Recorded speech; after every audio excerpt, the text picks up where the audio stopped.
Hello, you are tuned in to Inspired Humboldt, where we shed light on local cultural creatives who are uplifting and changing our community through creativity, consciousness raising, and holistic healing. This is Patrick Walsh, and I'm Casey McLean, and we are part of a Rising Community, a local nonprofit, and one of the many Dreammaker projects of the Ink People. We'd like to thank the Ink People for their use of this space, and this is their new space in Eureka Old Town on 3rd Street, and also to the Mars Project, who does so many cool, incredible things, and who is videoing, editing, and doing all things technical for us. Our guest today is Madeline Bauman. Hello. Welcome to the show. Thanks. Good to be here. So Madeline, tell us a little bit about yourself and maybe how you came to be in Humboldt.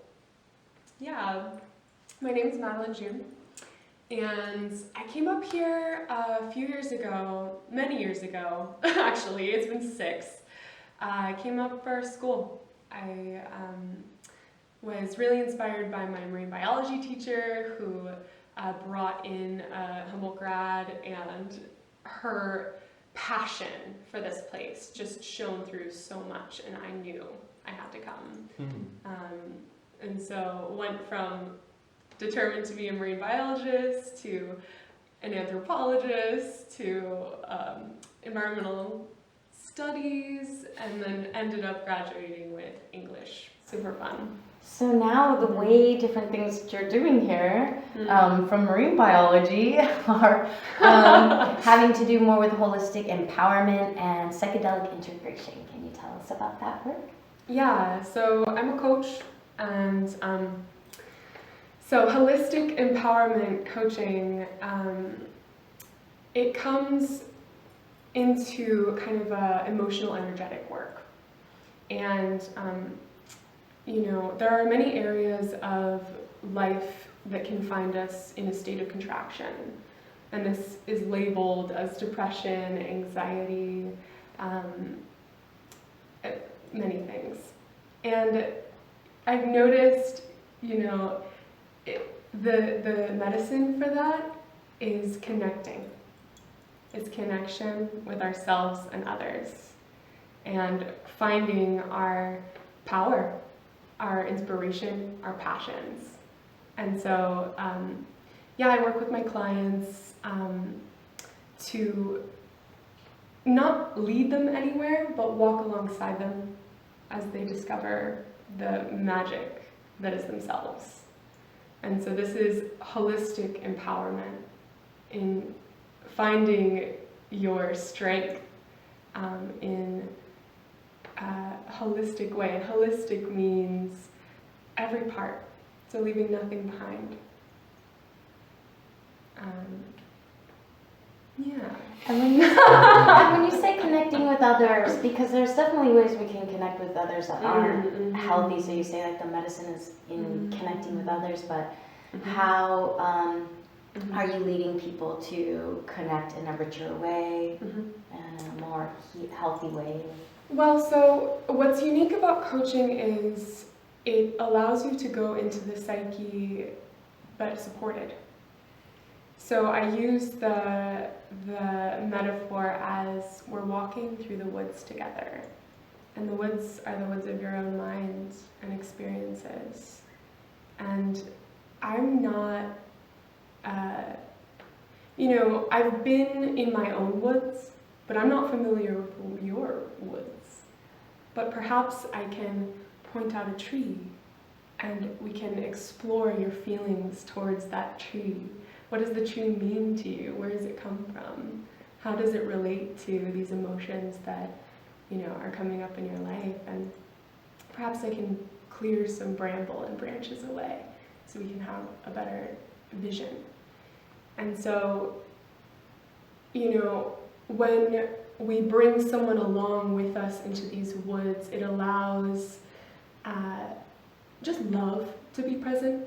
We can carry love for ourselves, but to have someone else there almost as an accountability for perspective, it's transformative affair. That is honestly a brilliant metaphor, and have not thought about it that way.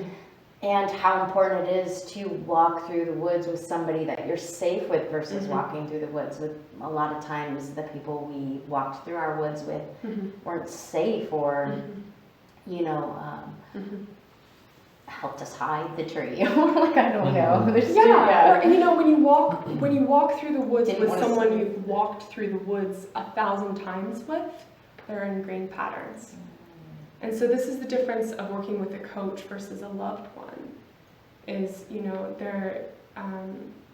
there's no, you're not going to get in the way of yourself with something that is comfortable. There's a just fresh perspective. Or something maybe you both agreed not to look at or see or Right. Right. The shadowy one. Yeah. Yeah, someone who's more comfortable holding space. Keeping out safe spaces, so healing. For sure. And that's also, you know, the word empowerment, this is a strength-based practice. We're not going into scary places. We can find that these things that you might feel fear approaching can be light, fun, explorative, curious. And yeah, this relates to my work as a vocal coach as well with singing, and because, you know, sometimes expressing ourselves might start feeling yucky, but then as soon as you step into it, there's pleasure to be found. And this, you know, relates the same with internal work as well. And when you're saying, like, you might be able to look at something that didn't feel good at first, but you can maybe go in a more playful way, then the contraction can release too. Like you said earlier, like it gets into that was so good what you said, like most anxiety and stress and stuff are contractions. And, yeah. And so can you talk about how psychedelic integration works into that? Yes. So, gosh, psychedelics are the best tool that we have. I mean, so it's a tool, right? So it's not the answer. It's not a one-stop shop to fix your issues, which is a misunderstanding that a lot of people have, especially with our you know, societally ingrained concepts about the medical industry and like pills and just like how something external can fix us. So that's addiction, is thinking that something outside of you can heal your insides. And so psychedelics are tools that take us to the top floor. Like a full-on peak experience. This is life. Enlightenment, perhaps, healing. They can walk you through the woods and show you to the darkest edges. Where integration comes into play is when you're done tripping and you're back to normal life. Integration means to make whole again. And psychedelic experiences can sometimes leave you feeling very whole in the moment, and then as soon as you're back to sobriety, maybe the pieces kind of fall away. They feel you have to find them again. And so this is integration. This is creating a daily practice and having an accountability partner, a coach, to walk you through your experiences and help you fit them into the rest of your life. And there are different ways to do this. The first step is being conscious that needs to be done. Yeah, we actually just did an interview where we were talking about addiction and addiction studies, and I think, the way most things are done in this culture is without sacredness and without integration and without support and without, making those realizations about what real happiness is about versus like ups and downs versus something that's more sustainable. Right. And I think like all the ways that substances or plants or things have been used in a more sacred way, there's usually somebody who's helping, there's a guide or, so it's like something that's kind of missing from our culture. Definitely. Yeah, it's fascinating to think about different kinds of plant medicines and the traditions that have created structure for them. And also thinking about, psychedelics from a cultural standpoint. People in Western societies have more trauma than indigenous peoples who have been working with these medicines for millennia.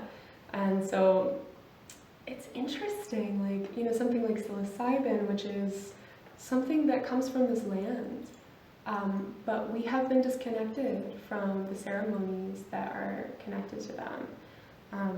And so it's something that we're going to have to recreate and find a way to fit it into what our lives are now. And so, it's not just about integration, but it's also about preparation and creating space, sacred space for your ceremony. And so this is that comes into set and setting as well, which can be in a group, can be in a ceremony. You can also create a sacred space for yourself for a journey. And that is, it's great to become educated about what you're putting into your body, and create a setting in your life for a peaceful psyche to approach whatever your intention is to approach. And also on that note too, trying to build and find community, because I even think, our society is so beta brain oriented. It's like you wake up, drink your coffee right away, you get out of theta brain, the internal world is not real anymore, you're external, you're beta brain, you're going. And if you're in a society or community where everyone is like, the questions are always like, well, what do you do for a living? And what did you do today? And you don't talk about dreams or feelings or thoughts, then your community kind of sets a tone for your life, and it's hard to move into, so I think up here in Humboldt, one thing I appreciate is that there is a lot of people, I would say more often in theta wave than most of the world. And so when you're entering these different kinds of practices or journeys, how can you set up, a way to also integrate in your community, who can you integrate with, and who will understand you, and also be able to maybe walk through some woods with you. So I was doing some work with the Decriminalized Nature, now Humboldt Psychedelic Society, and we've been dreaming of hosting some integration circles for our community. And now that psychedelics are decriminalized, I think it'll create a lot of comfort in that it's okay, these things are okay, and we can talk about them and share publicly that we're using them, and utilize the incredible resource that is community. Wow, it is so freeing to just reflect with others and have them reflect their experiences back to you. No one needs to say anything about your experience, just to have space held, to be witnessed. One of the most healing things in this world is just to be witnessed. So. And Humboldt's kind of on the cutting edge already. I mean, I have people come to visit me and they're like, whoa, Humboldt. And then to work within Humboldt to keep helping each other kind of expand what's possible to hold and talk about and be able to live in a different way. It's important up here doing some cool work. Definitely. Yes. Woohoo! Humboldt, we're doing a good job! It's funny how sometimes Humboldt sounds like humble. Humble. Yeah. Oh, well, that's why slice of Humboldt pie, slice of humble pie. Humble pie. I love that they funny. did that. And that is a great business, by the way. Yeah, totally. Shout out to those. So we also know you're a really talented musician and singer. Thank you. Would you like to talk about your music background and maybe people you collaborate with musically? Totally. So, yeah, I've been singing my whole life. Ever since I was a kid, I was singing Phantom of the Opera and irritating my classmates to the max. And my whole family was like, okay, stop now! But I didn't. That was the trick. And I actually had a long period of not singing, which came from that feedback that I was getting of it's too much, it's annoying, it's not, what we do in class. And yeah, I took a long break from that, and then realized that there's this thing that I love to do. And around, I think it was my sophomore year, I joined choir at Humboldt State University, and found solace in not only just singing for fun, but learning about the structure and the technicality of singing as well. And so that brought me to get some vocal training with an trained opera singer that teaches there, and joining opera workshop, and just having a bunch of fun there at Humboldt State University. And that allowed me to return to my own practice, and not only connecting with song in the technical sense, but into the sacred once again. And allowing, me to integrate psychedelic experiences, life experiences into song, which can be shared with, like we were speaking about earlier, it's a different language, and we can connect to different parts of ourselves through this. So, yeah, I have been writing songs and singing songs, and have just started releasing them online, which feels great. And realizing that, I can have lots of ears listen to things that are so dear to my heart. And yeah, for years I've also been leading song circles in the community, and through my own reclamation of my voice, showing others towards that same reclamation. And yes, singing and finding communion with my own vibration, as well as creating a space for us to find communion in the vibrations of each other. And like psychedelic integration circles, singing circles, just being witnessed and joining together in this song, which is the most ancient language we have as human beings. We were singing before we were speaking. And to just tap into that once again, and to feel the potency of the vibration that is created when we join our voices together. Magic. We've actually had so many cool conversations about art in here, and including with Andrea about just and it's just cool to be in the Ink People space and talking about this stuff, but it's another place where, because I've just recently seen some friends my age, I have a couple decades on you, coming back into their love of music. So all this time they've spent not doing it, like you said, because of, and how much our world, because it's beta brain, it literally requires you to sit down and make an alternate choice in your brain to do something creative.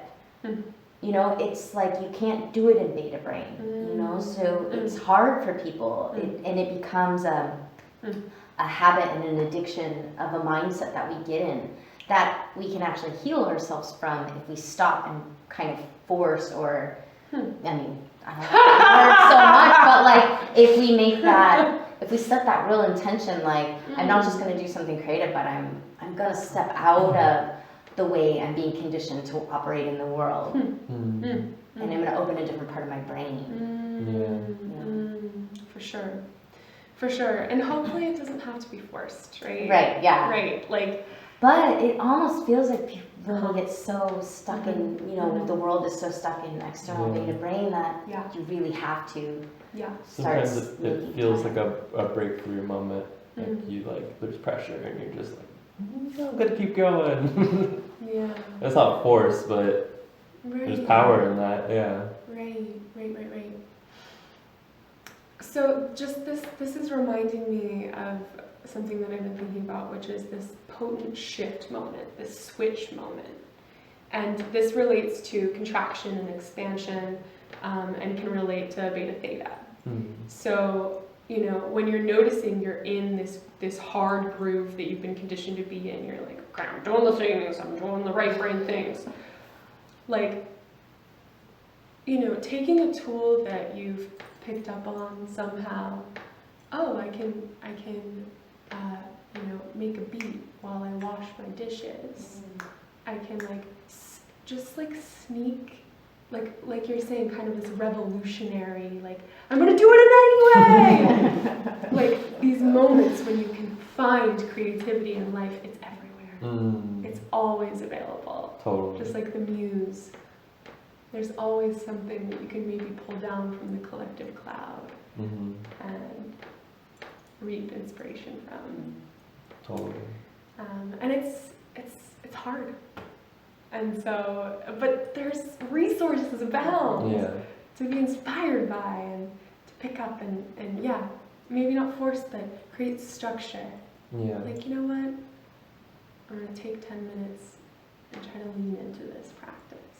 Yeah, and sometimes once you start, like I just started working on this book that I've been working on again forever in the mornings, and it's like if I get myself sitting there starting to write, like I don't want to stop, right? It's like, oh, why have I taken so long to get back to this? This is so much fun. Yeah. Okay, inertia. Yeah. It's such a thing. Yeah. Like once you're in, it feels great. Yeah. Yeah. Just like getting on the mat. Okay. Opening your mouth, make some sounds. Yeah. Which is like a really great now about sound healing. Like now I want to ask you a little bit about, because I didn't know that you were doing sound healing, because I hadn't heard. So that's so exciting. Yeah. So I've been collaborating with the people at the Thing, as well as Tiny Hands Production. Has been hosting ecstatic dances, and so hosted a sound healing in the middle of 2 different electronic sets, which was so cool to go.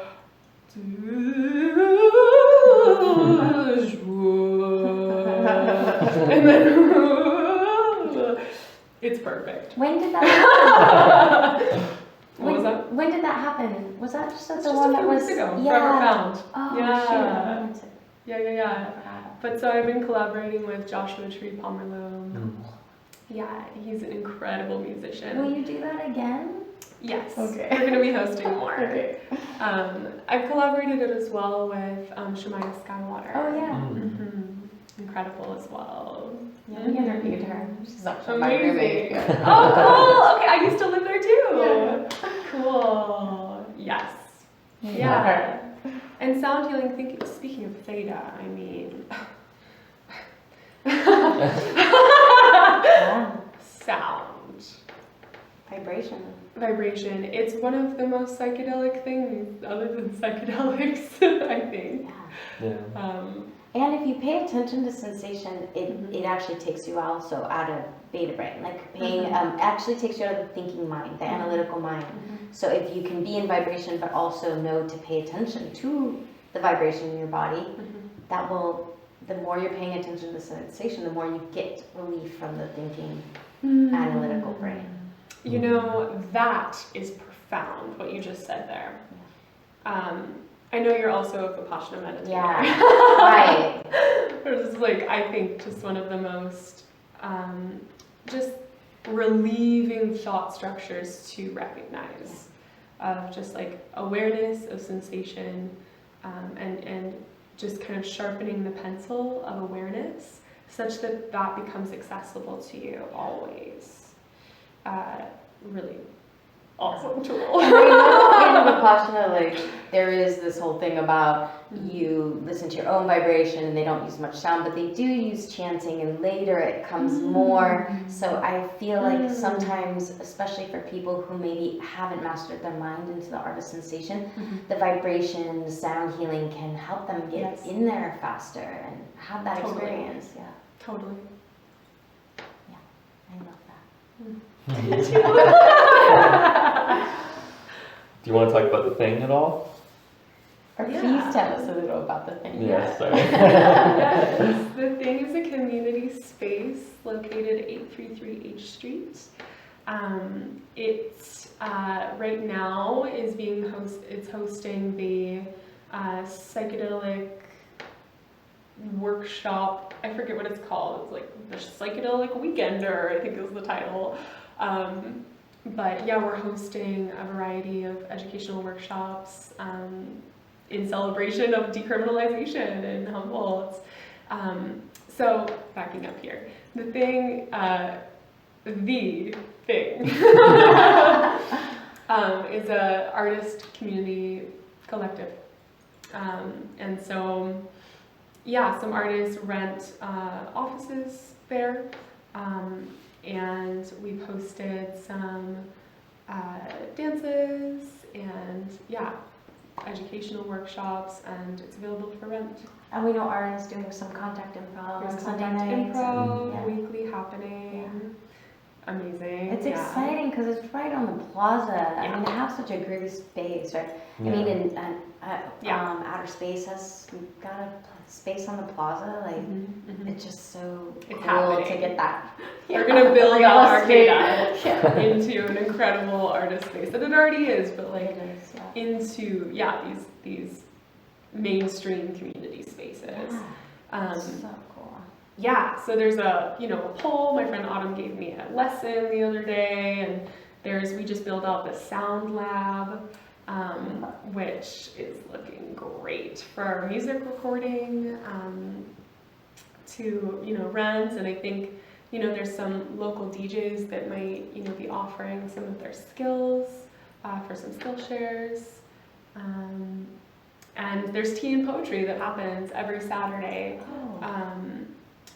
I think like 10 or 9, it depends on when people get there.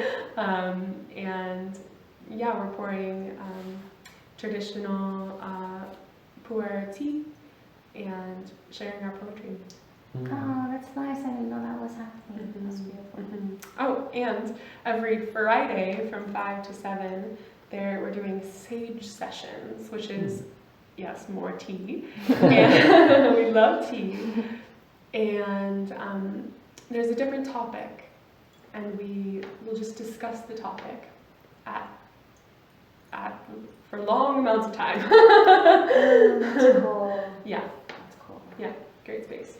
Nice. How can people connect? Like, if they want to get coaching with you, or if somebody is interested in learning more about sound or any of these things you offer. I know you have Instagram, Facebook, Yeah, so my Instagram is butterfly compost, at butterfly compost.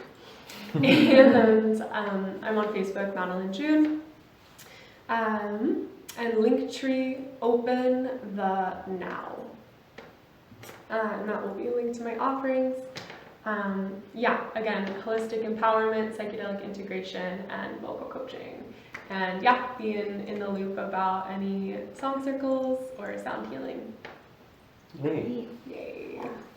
Cool. Alright, so last question. Yeah. If you could do anything and you knew you would succeed, what would you want to accomplish? So, I believe that if we truly understood each other, we'd be all good. And, whenever anybody asks me the question of, like, if you had a superpower, what would it be? And I feel like this is a similar question. I say that I would have the power I would give everyone the power to read each other's minds. And in an empathetic manner. Like, if we all could have deep empathy for each other's experiences, I think we would operate in a very different way in this world. Right. Yeah, it reminds me of that saying, if you knew what people were going through, you know, if you could really, Yeah. I mean, just the fact that we we don't even know what's going on, we're hurling on a planet through space, and we just, nobody knows really. Zoom. Like, just that we're here, and we've made it, and we're doing it, is like, Yeah. Yeah. Each of us just these divine, very complex souls yeah, that deserve all the compassion. yeah. All the compassion. Yeah.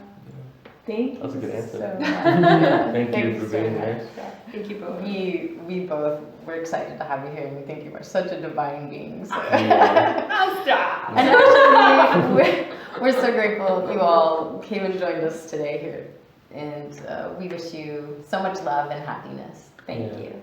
Thank you.